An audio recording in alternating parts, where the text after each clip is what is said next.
Chris for MyMMAnews.com, being joined by Christos Giagos. Very successful after 3 days' notice. He took on Carlton Minus at UFC Fight Night. Wonder Boy versus Neal. I'm being joined by my man now, Christos. Christos, it's a pleasure that you're joining me right now. 3 days' notice, brother. How do you feel? I feel great. I feel really good. I feel great. I feel blessed. And I'm just grateful that I don't ever pass up on opportunities. I always do that. Whenever my manager calls me and tells me about a fight, I'm just like, all right, because I'm in the fight game and I get it. Some people like to pick and choose their fights, but I'm just always ready. I train all the time. I've been running a lot more lately, long runs. So I was definitely blessed and thankful to have stayed in shape to have this opportunity happen. Now, I'm curious. You were scheduled to fight in April, but obviously that fell through. And if you didn't take this fight, you would have sat 2020 out completely. Did that have anything to do with it? Just not wanting that year off? Oh, absolutely. I've been begging my manager, like, dude, come on, can I get a fight? Can I get a fight? Can I get a fight? And he's been trying to. He's been telling Sean, but there's been a lot of people falling out of fights. And it's just been crazy shows every week. So they haven't got around to booking me. So he hit me up and he's like, listen, I'll tell you this, we can get you on sooner if just get ready. And then we can take a short notice fight if the opportunity comes. I said, okay, but I want at least 2 weeks, at least 2 weeks, let me get at least that. And he's all right. And then, so I just been getting ready, been staying in shape.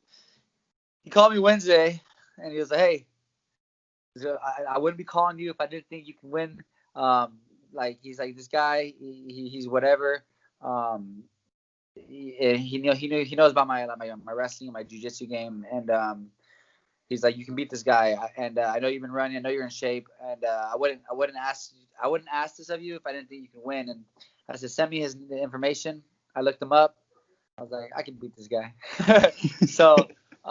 I was like, yeah, let's do it. I'm in shape. I feel good. I've been doing quite a bit of jiu-jitsu lately with Chris Aguilar. He fights at 170 with Jiva. So him, Chito, and Alex Perez, and I try not to miss those days. So, and we do a lot of grappling, a lot of hard grappling. So I feel like that definitely helped prepare me. And I didn't get any sparring at all for this camp, but it's okay. I don't mind. But yeah, I'm just I knew if I passed this opportunity, I would have been mad at myself. It would have ate at me, and whether or not I was ready or not, it was better to take it and find out than not take it at all and let it sit and rot inside. And plus, I wanted to fight this year because I want to buy a property next year, and I need a proof of income. So yeah. It makes me question when you were coming into this fight. Obviously, you said you didn't have much of a training camp and whatnot, but did you know anything before you heard the name? Did you know anything about Carlton at all, or did you have to go in to study him? No, I had to go in to study him, and thankfully Jiva was already out there with Chito. So as soon as we got out there, we looked him up. We saw that when he gets taken down, he likes to turn over. We just drilled that, taking his back, and the transition. He likes to push with his arm, so just to push his arm and kind of stay heavy. So we basically just knew what he was going to do by watching him and just drilled what we're going to do. And I knew I can beat that guy anywhere. But I was like, I'm not going to strike with him because I'm not going to play his game. I know I can beat him in my game. So I'm very blessed because if I fight ground guys, I can keep it standing. And if I fight stand-up guys, I can take it down. So right. I'm pretty well-rounded, and I think you have to be in this sport if you want to stay. Best of both worlds, definitely. So going into this, now that you've had some time to let it settle, you were very critical of your performance. But again, you have to take it on. It was on 3 days' notice. You know what I mean? Have you cut yourself a little bit of slack now that you've given yourself time to breathe, let it resonate, and you've seen your performance back? Yeah. I watched the fight. There was a lot of movement. And I'm happy I got to, go the distance. Knew that my cardio was there on 3 days' notice. And but yeah, I mean, I wanted to finish, and I felt like I'm pissed at myself because I feel like I gave up the position. Like they were there, the opportunities were there, and I get them in practice all the time. I just I wanted to be careful and not blow my arms out trying to hunt for something, and then I was being a little too careful because of 3 days notice. But it stung, but I accepted it. I'm okay. The 3 days notice helps me out. It gives me an excuse, so I'll take it. And I just wanted the victory. I want to get back in the win column. I promise you, the next one will be a lot more finish motive, more of a motive to finish the next fight. Makes sense, but again, it was a dominating performance from the opening bell to the end. As a matter of fact, it seemed like some of the most impacting shots that Carlton was able to land on you were in the closing seconds. I wanted to touch on that. Obviously, you have a little bit of a notch on your eye there, but obviously still as handsome as always, you know what I'm saying? So we're keeping it nice, but I have to ask you, what did you think about his striking and his game plan overall? Did anything surprise you? Did he affect you? No, not at all. He was exactly what I thought he was gonna be. I just in my head I didn't want to play in his game, but sometimes I should welcome it a little bit more and use the striking a little more to get to my where I want him. But as the fight went on, his punches started. I started seeing him a lot more. I could hear my corner say, "Yeah, you could see his punches coming." I was like, "Oh, slip. Oh, there, okay." Yeah, he didn't really surprise me. He did hit me with a jab early on.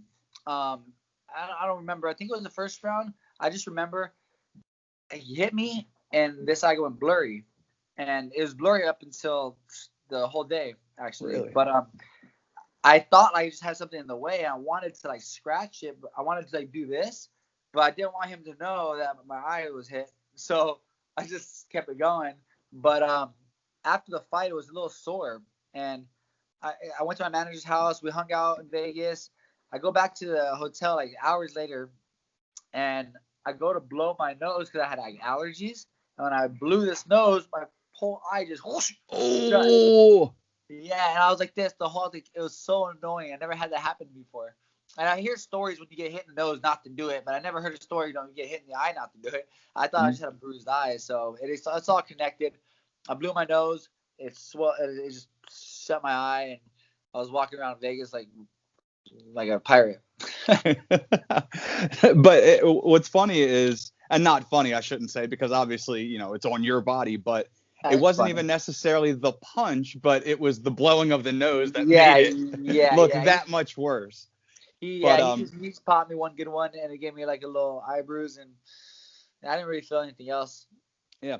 So you were obviously you're fully mending from your neck surgery. Was that any part of your thought process going into this? Maybe wondering if the neck would be an issue? A little bit, because I've been doing some hard jiu-jitsu, and I've had a couple of nights where I was sore, but lately I haven't been getting sore. The neck's been really holding up, and so I was confident going in there, but I was worried because I haven't got to put that 100% effort in it yet. So yeah, there's a lot of variables, I haven't fought in a while. Neck surgery, I did lose some muscle on my right side from nerve damage. So it was a good way to kind of shake off some cobwebs and just get a little feel for it. Quick little. It hasn't even been a week yet since this all went down. Right. So have you gotten a chance to get back home and gotten some hours in at the family restaurant? No, my dad actually gave me the week off. Nah. I thought I was going to go to work today, actually, but he texted me. He worked out the scheduling, and plus we're going to be closed for Christmas. So the holidays is a little slower anyway. So he's like, yeah, take the week off. It's my gift to you. I got to work this weekend, but this week I'm off from work. So I'm just going to enjoy myself. I'm picking up my clients right away because I got bored today. I was like, what do I do? Everything's locked down. California sucks right now. So yeah. So I was just like, man, I was walking around. I got mad ADD. So I'm just walking around. What do I do? I took my dog for a walk. I clean my room. So I like being busy. I like working. I grew up in a family that works. So yeah, I enjoy it. It's weird.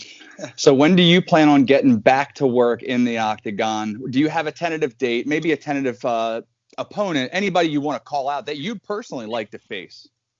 I mean, I told my manager that I would I wouldn't mind fighting Cowboy Cerrone for his retirement fight. Hopefully we can maybe set that up. But if not, I just want to fight somebody a little higher ranking and just work my way up to the top 15. That's my goal for 2021. And yeah, I want to fight like February, March maybe. I'm gonna get back to training right away. I got no injuries.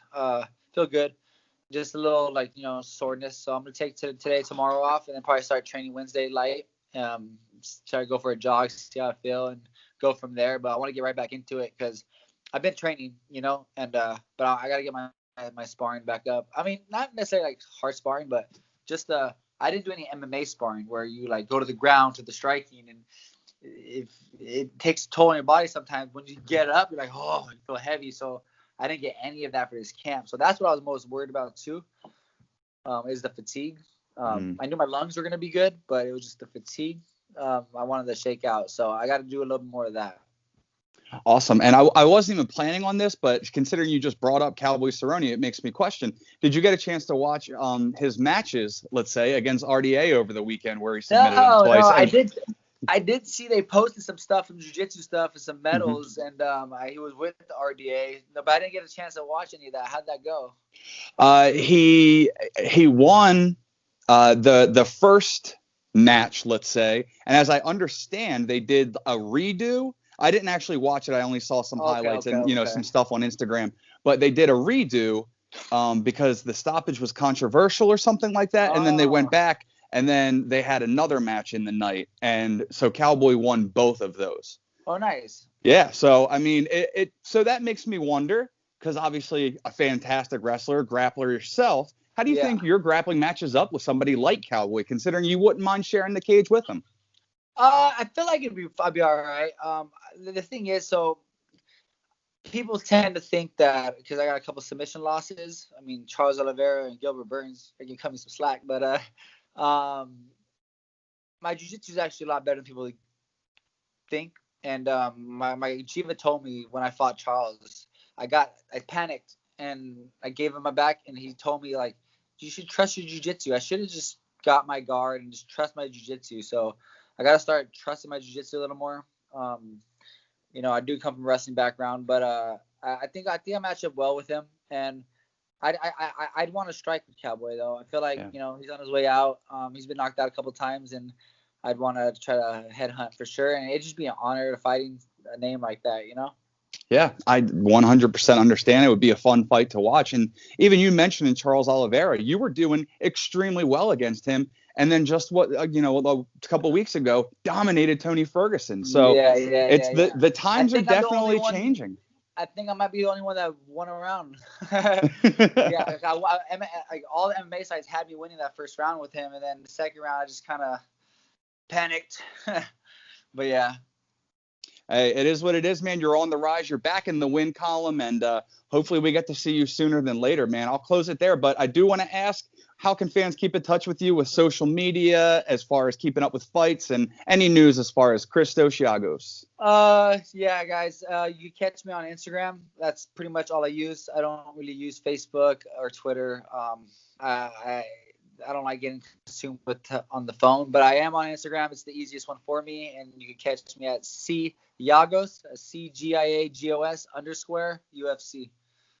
Awesome. Christos, I appreciate you joining me. No and worries. Hopefully we get to talk in the future. Again, hopefully you might get that Cowboy matchup, and hopefully I get a chance to talk to you about it before your next bout, man. Heck yeah, man. That sounds good. That sounds cool. We'll talk soon. All right, brother. There goes Christos Giagos. On behalf of My MMA News, I am Adam Christ. Thanks as always for tuning in, and keep it locked to MyMMAnews.com for all your fight news needs.